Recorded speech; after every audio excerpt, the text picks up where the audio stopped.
Another video discussion of the PATFIT 2 under the chapter 2, which is the behavior modification. Now, let me ask you a question. How old are you? Most of you are 17, 18, 19. Okay. But the real question here is, are you acting based on your age? Are you really acting based on your age?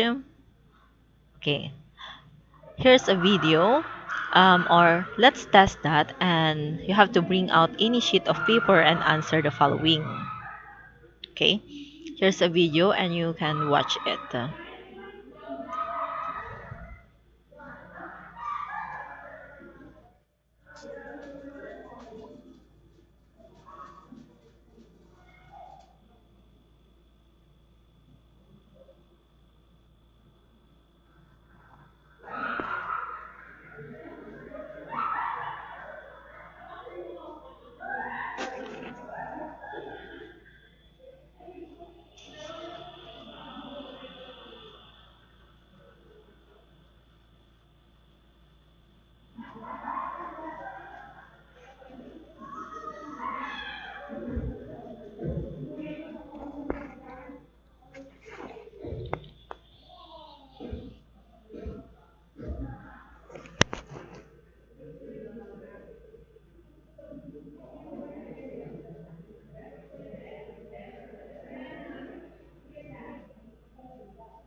SF kayo na?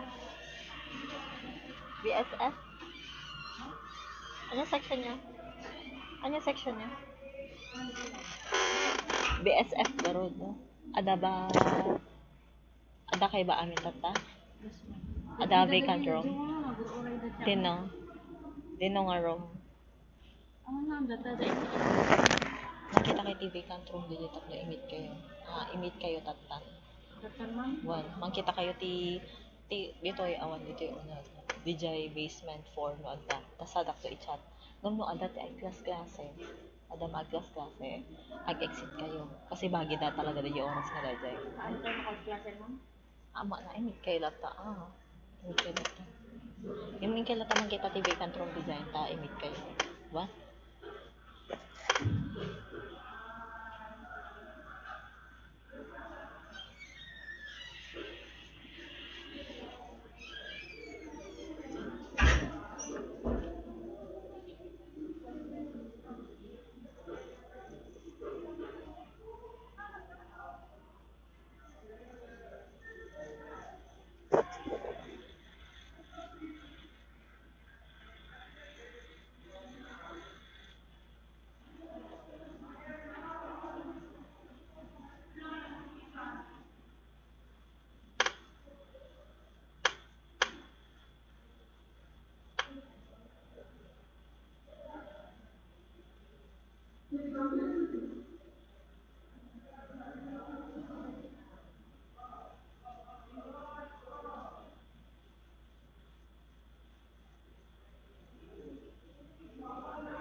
Okay, so after that mini game, do you think you need to change? There's a question wherein, do you need to change or do you think that you need to change? Okay, ikaw lang ang makakasagot nun. But before we proceed, ang pag-change ng behavior ng isang tao, ading ko, ay dumadaan sa stages. Okay? And that stages is what we call the trans-theoretical model of change. Mag-a-attach na lang ako ng video sa ating Google Classroom para doon ninyo panoorin yung video na ito, which is the trans-theoretical model. Now, ano ba itong trans-theoretical model na ito? The trans-theoretical model posits that health behavior change involves progress through 6 stages of change. Okay, ano ba yung 6 stages of change na yan? The pre-contemplation, contemplation, preparation, action, maintenance, and also termination. Now, mag-start tayo sa first or the starting point, which is the pre-contemplation. Under the pre-contemplation stage, dito, meron kang bad behavior, meron kang little awareness sa bad behavior mo. For example, ano ba yung mga bad behaviors ninyo? Nagpro-procrastinate, late na natutulog, fast food ang kinakain, walang exercise, cellphone, wala ng physical activity, okay?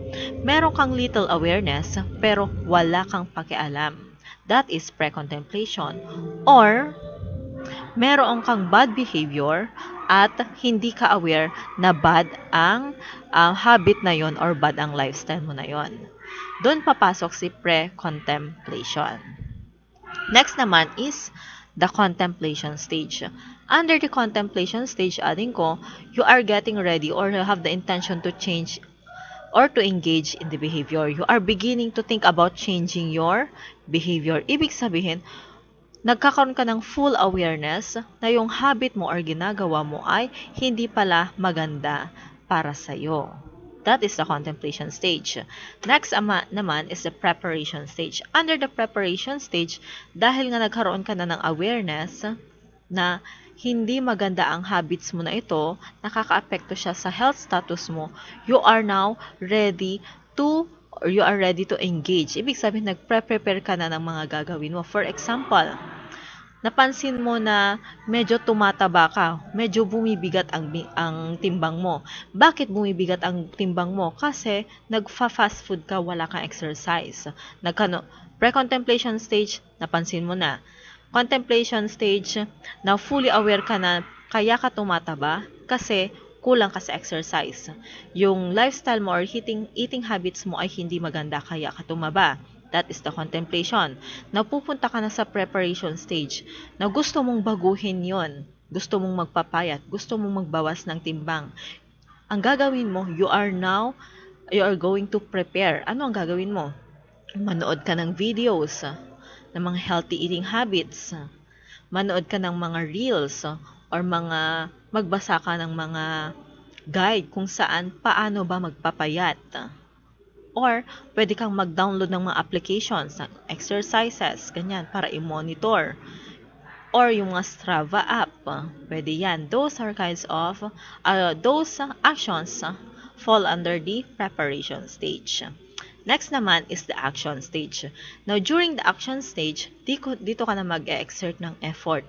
You are engaging into the real action. Ibig sabihin, yung dinownload mo, for example, na Strava app, hindi na lang siya tambay doon sa cellphone mo. Talagang ginamit mo na siya kasi nag-jogging ka, nag-walking ka na. Or, yung mga pinanood mo na video sa YouTube na yung healthy habits, yung mga diets na yun, mga calorie deficit na pagkain, ay ginaya mo na or in-execute mo na. That is the action stage. Next is the maintenance. Now, paano naman itong maintenance? Change and sustain behavior. Ibig sabihin, yung choice mo, ading ko, na baguhin yung lifestyle mo, you have to maintain that. Paano ba yung maintenance? Dapat consistent, hindi pabago-bago. For example, yung mahili ka sa fast food, na ang gusto mo mag-healthy living ka na. Ang gagawin mo ba biglaan? Hindi. Pakonti-konti ka na mag-change. For example, magkain ka ng gulay. Imbes na mag-fast food ka, bibili ka na lang mga budget meal sa karinderya na merong gulay. Hanggang there will be a time na masasanay ka na gulay na lang at lean meat ang kinakain mo at hindi na mga fast food. That is an example of the actions under the maintenance stage. Next naman, meron tayong tinatawag na relapse. Ano ba itong relapse na to? They fall back into the old patterns of behavior. Ibig sabihin natin ko, for example, gusto mong baguhin yung lifestyle mo. Okay, first week, kinaya mo. And then the second week, parang bumabalik ka na naman sa dati mong gawain. For example, balik ka na naman sa pagkain ng fast food, balik ka na naman sa pagsi-cellphone, wala nang exercise, balik ka na naman sa pagpupuyat. Those actions fall under the relapse na kung saan babalik ka na naman sa old patterns of behavior. Okay? So, those are the 6 stages of change. Ulitin ko, pre-contemplation, contemplation, preparation, action, maintenance, and relapse. Okay. Now, meron din tayong mga cognitive and affective processes as well as behavioral processes na masasagi sa 6 stages na yan. Number 1 is the consciousness raising. Dito na yun, nag-i-increase na ang awareness about the healthy behavior. Ibig sabihin, no-observe mo ang sarili mo. Bakit ako madaling mahina? Bakit ako madaling hingalin? Bakit sumasakit ang likod ko? Bakit sumasakit ang ulo ko? Doon na ino-observe mo na ang sarili mo kung bakit ano ang root, kung bakit parang nanghihina ang katawan o bakit sakitin ka. Yun ay dahil sa bad habits mo or unhealthy lifestyle mo. Doon napapasok yung nagko-contemplate ka na, naisip mo na, ay, mali pala yung ginagawa ko, kaya ako sakitin. Kaya ako madaling mapagod. That is consciousness raising. Next naman is dramatic relief. Under dramatic relief, dito na i-express mo ang emotions mo and feelings mo about your problem behavior. Kapag may problema ka, for example, sumasakit ang tiyan mo kasi nasobrahan mo sa kakakain ng mamantikang pagkain. O, kapag nakasakit ka, ano bang mararamdaman mo? Hindi ba na-anxious ka? O, na-express mo na yung negative emotions and feelings which is a part or effect ng bad habits mo or unhealthy lifestyle. That is the dramatic relief. Next is under self-evaluation, you are creating a new positive self-image. Okay. From the phase na na-express mo na ang emotions mo sa pagiging anxious mo dahil sa problems na-encounter mo dahil sa unhealthy nga ang lifestyle mo, na kung gusto mo naman, baguhin mo ang image mo. Kasi you are preparing. I-prepare mo na ang sarili mo para baguhin ang image mo. Hindi ka na yung dati na mataba, nasakitin, na panay fast food, panay puyat, kulang sa exercise, ang gusto mo ngayon, baguhin na, mag-recreate ka ng new image mo. Doon ka na magpre-prepare. Doon ka na magda-download ng Strava applications, manood ng mga reels ng healthy habits, eating nutritious foods, yun na. Yan na papasok si self-re-evaluation. Meron din tayong tinatawag na environmental re-evaluation. Paano naman itong environmental re-evaluation? You notice the impact on others. For example, ano bang mapapansin mo kapag ikaw nag-start ka ng mag-jogging every day? Every maagang umaga or hapon? Na ano papansin mo ba na ang ibang mga tao ay parang na-encourage din sila na mag-healthy living kagaya mo? For example, yung mga nagja-jogging or nag-walking dito sa MMSU or dyan sa cultural, kapag marami kang nakikitang mga kasama mo na they are trying to have a healthy living or healthy lifestyle, hindi ba na-encourage ka rin? Yun ang impact nun sa ibang tao. That is the environmental re-evaluation. Meron din tayong tinatawag na social liberation. Under social liberation, you notice the public support and gain alternatives. Now, individuals realize that society is more supportive of their new healthier behavior. Ibig sabihin, under social liberation, adin ko, ang society mismo natin, they are in full support sa choice mo na mag-healthy living. For example, ano bang mga establishments ang makikita ninyo dito sa MMSU na kung saan pwede kang mag-exercise, pwede kang maglaro, pwede kang mag-walking. 'Di ba meron tayong fitness center kung gusto mong mag-gym? Kung gusto mo namang mag-walking or jogging or running, meron sa Oval or dito mismo sa MMSU. Kapag naman gusto mong maglaro ng different sports, meron ang covered court. Diyan napapasok si social liberation na kung saan tutulungan niya ang mga individuals na gustong mag-try or mag-change na kanilang lifestyle. Next is meron din tayong tinatawag na self-liberation. Ano ba itong self-liberation na ito? They make choices and commitments. Okay? Iko-commit mo na ang sarili mo na baguhin ang lifestyle mo. As simple as that. Under self-liberation, gagawa ka ng decision tactics, yung commitment techniques mo. Paano ba ang gagawin mo kapag bigla kang mag-relapse? Ano ang gagawin mo? Hahayaan mo na lang ba ang sarili mo na babalik sa dati mong gawin? Or, bibigyan mo ng strategy. Magkakaroon ka ng technique para kahit tatamarin ka man sa pagbabago, hindi ka babalik sa dating stage mo. Kundi, meron kang strategy para tuloy-tuloy pa rin ang pag-change mo. That is the self-liberation. Next is the stimulus control. Paano naman itong stimulus control? You observe and you manage the environment. Ibig sabihin, you can identify the causes which trigger or activate the emotions and move them toward the problem behavior. Under the stimulus control, adin ko, sinasabi dyan, dapat alam mong i-identify ang source kung bakit ka nagre-relapse. Baka naman classmate mo yan. Baka naman best friend mo yan. For example, ikaw gusto mo ng magbagong buhay. Kaso, yung classmate mo, ang sabi mo sa sarili mo, hindi na ako kakain ng fast food. Mag-exercise na ako, mag-walking, mag-jogging na ako. Pero itong best friend mo, inaya ka na naman na kumain sa trade fair.